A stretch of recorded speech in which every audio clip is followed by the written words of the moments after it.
근데 사실 여러분, 유화도 야매예요. 안녕하세요. 반갑습니다. 취미로 그림 그리는 윤스을입니다. 반갑습니다. 오늘은 홀베인 듀오 수영성 유화 물감으로 그림을 그려볼 거예요. 지난번 영상에서는 홀베인 듀오 수영성 유화 물감의 제품 정보, 그리고 리뷰, 제품에 대한 설명을 좀 위주로 했다면 오늘은 그림 그리는 전반적인 과정이나 같이 준비하면 좋은 준비물, 소위 말하는 꿀팁, 깨알팁 한번 해보려고 해요. 간단한 그림을 그릴 거예요. 정말 아주 간단한 그림을 그릴 건데 그 전에 준비물 먼저 살펴보고 그림 얘기로 넘어가도록 하겠습니다. 물로 그릴 수 있는 유화 물감이죠. 저는 홀베인 듀오 수용성 유화 물감 12색을 준비했습니다. 아쿠아 오일이에요.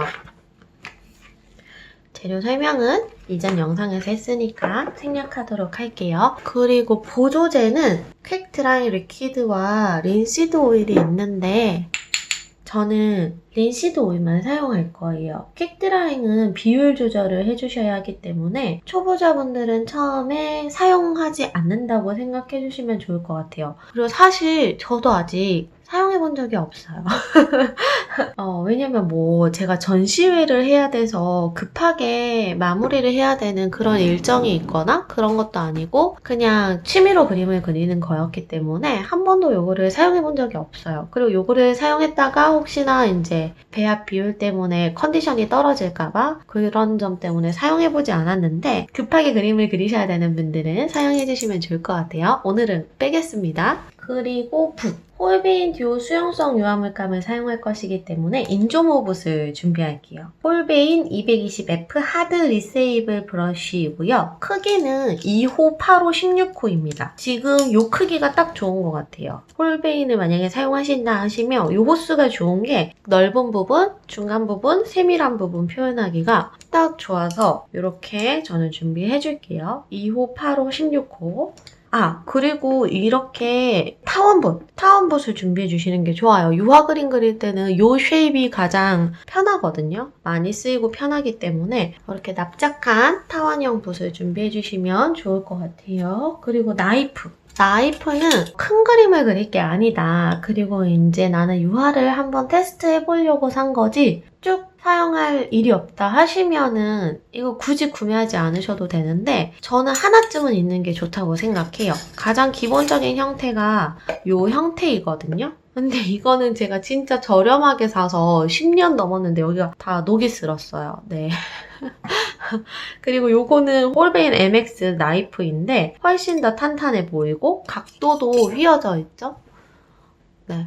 그래서 여러 종류의 나이프가 있어요. 요런 기본 타입도 있고 또 이렇게 평평한 타입도 있어가지고 원하시는 걸로 구매하셔서 하나쯤 있으시면 좋아요. 이게 왜 필요하냐면 조색을 미리 많이 해놓거나 아니면 캔버스에 올릴 때도 좋습니다. 그래서 유화는 수채화와 다르게 조색하는 게 힘들거든요. 붓으로 조색하면 뻑뻑해가지고 손이 아파요. 그래서 이렇게 나이프로 하시면 조금 편하게 하실 수 있으세요. 여기까지가 기본 준비물. 그러면 이제 저의 추천 재료들 그림 그릴 때 있으면 좋은 거 더 편해질 수 있는 그런 템들을 한번 가지고 와볼게요.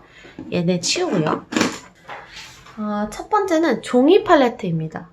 너무 많이 제 영상에 나왔던 제품이라서 좀 민망한데요. 유화 그림 그릴 때 정말 추천해요. 왜냐하면 나무 팔레트를 보통 사용하세요. 유화 그림 그릴 때 나무 팔레트를 사용하시는데 그게 부피가 좀 크기도 크고 계속해서 그림을 그리실 게 아니라면 초기에 들어가는 비용이 얘보다 훨씬 비싸요. 10,000원대 이렇게 있는데 이 친구는 2,000원, 3,000원이면 살 수 있으니까 내가 유화를 계속 그릴지 안 그릴지 모르겠다 하시면 이걸로 그려주시면 됩니다. 꾸준히 나는 유화를 계속 그릴 거야 하시는 분들은 사실 나무 팔레트를 사용해주시는 게 지구한테는 더 좋을 것 같아요. 네, 간편해요. 종이로 되어 있는 팔레트인데 지금 좀 지저분한데 제가 그림을 그리다가 와가지고 이렇게 여기에 물감을 짜서 그린 다음에 이렇게 찢을 수 있어요. 요렇게. 그래서 지저분해진 팔레트는 찢어서 버리면 뒷장에 또 새 팔레트가 나오는 그런 형식입니다. 그래서 간단하게 사용하기 정말 좋아요. 다음으로는 이것입니다. 키친타올. 왜 키친타월 요리하는 것도 아니고 하실 텐데, 네, 유화를 그릴 때는 붓을 수채화 그릴 때처럼 자주 씻어내지 않아요. 마지막에 정리할 때 한 번 씻는다 생각해 주시면 좋으신데, 색을 사용하던 게 다른 색깔의 물감을 묻히면 묻어나잖아요. 그럴 때 키친타올로 닦아내서 색을 사용한다고 생각하시면 편할 것 같아요. 그럴 때 사용하면 편한 제품이 키친타올입니다. 그리고 마무리 정리할 때 붓을 바로 씻는 게 아니라 붓에 묻어있는 물감을 한번 닦아내고 씻으면 씻기 훨씬 편해져요. 그럴 때도 이 키친타올이 사용이 됩니다. 기름을 좀 잘 빨아들이고 유화 물감이다 보니까 휴지보다 먼지가 적어요. 그래서 좋고, 또 이걸 꼼꼼하게 사용하시면 앞뒤로 쓰면 많이 쓸 수 있어요. 오래 쓸 수 있거든요. 한 번 쓰고 이렇게 휙 버리면 지구한테 좀 미안하니까. 네. 다음으로는 린시드 오일 그릇입니다. 사실 린시드 오일이나 이런 보조제들은 이 병에 든 채로 사용할 수가 없잖아요. 그래서 덜어내서 사용을 해야 되거든요. 그럴 때 이렇게 평평한 팔레트에 부으면 당연히 용액이 흘러내리겠죠. 그래서 사용하기 불편하고 사용할 수가 없어요. 미리 좀 넉넉하게 덜어놓고 써야지 그림 그릴 때 필요할 때 그때그때 쓰는데, 여기에 덜어내려면 조금씩 따라서 써야 돼서 속 터져요. 저는 이 그릇을 이제 유통으로 쓰려고 해요. 사실은 유통이라는 제품이 있어요. 화방에 가시면 유통이라는 게 있습니다. 있는데 그걸 굳이 사지 않으셔도 돼요. 네. 요거트 통이나 이렇게 작은 플라스틱이 있으시다면 그거를 깨끗하게 씻어서 말린 다음에 재활용해서 사용해 주시면 됩니다. 그런데 사실 이 린시드 오일도 마르거든요. 그래서 뚜껑이 있으면 더 좋아요. 유통처럼. 그런데 나는 유화를 오래 그릴 것도 아니고, 네.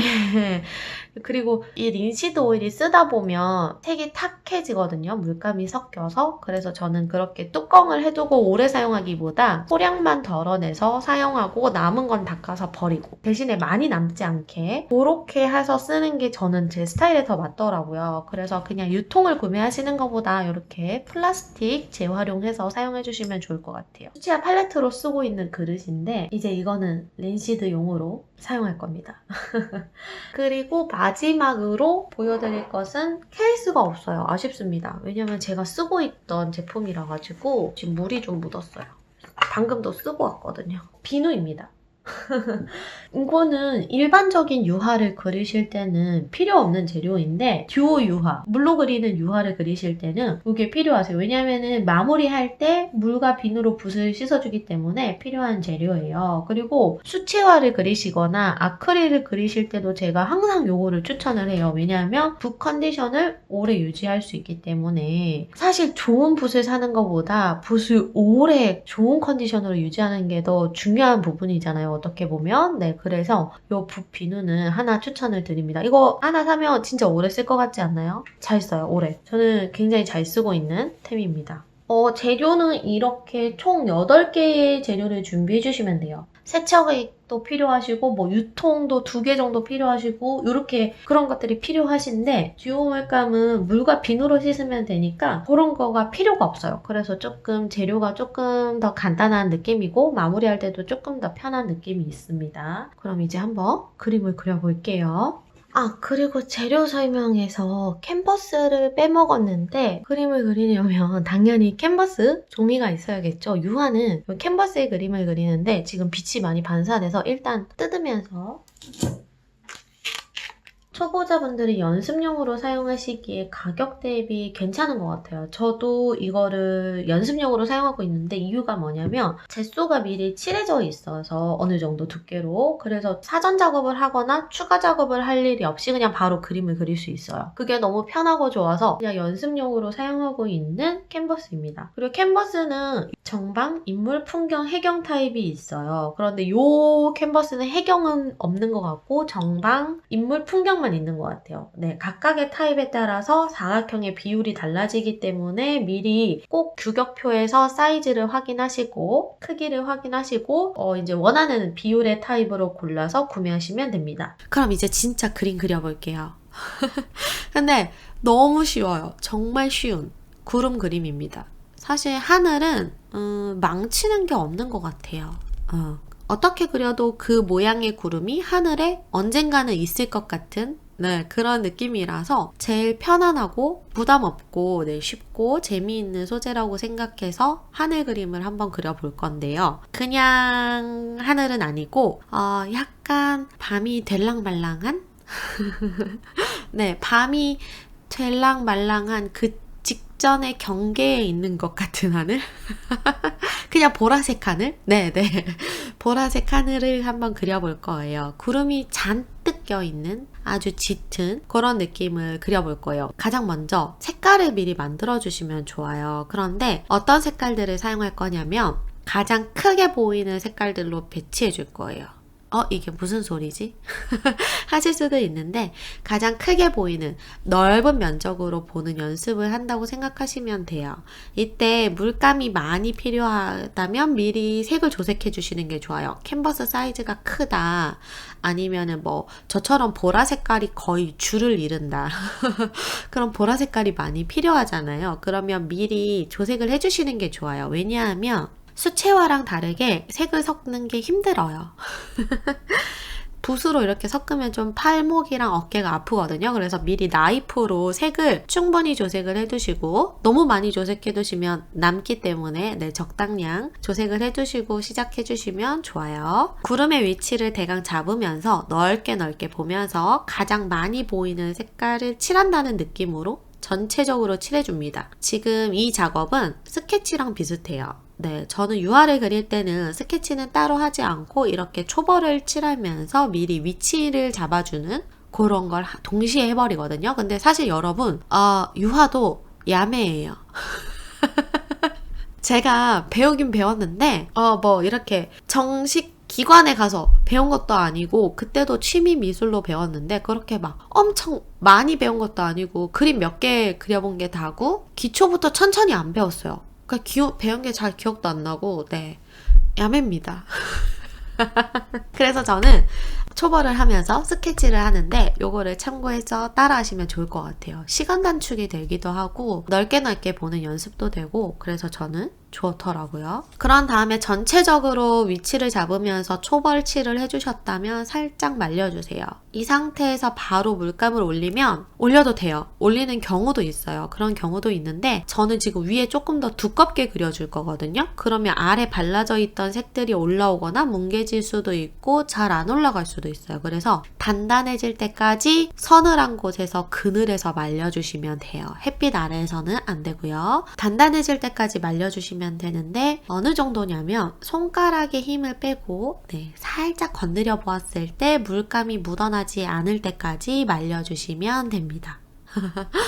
그리고 마른 뒤에는 두 번째 칠을 해줄 거예요. 이때는 위치 잡아둔 것을 조금 더 세분화한다 라고 생각하시면 편할 것 같아요.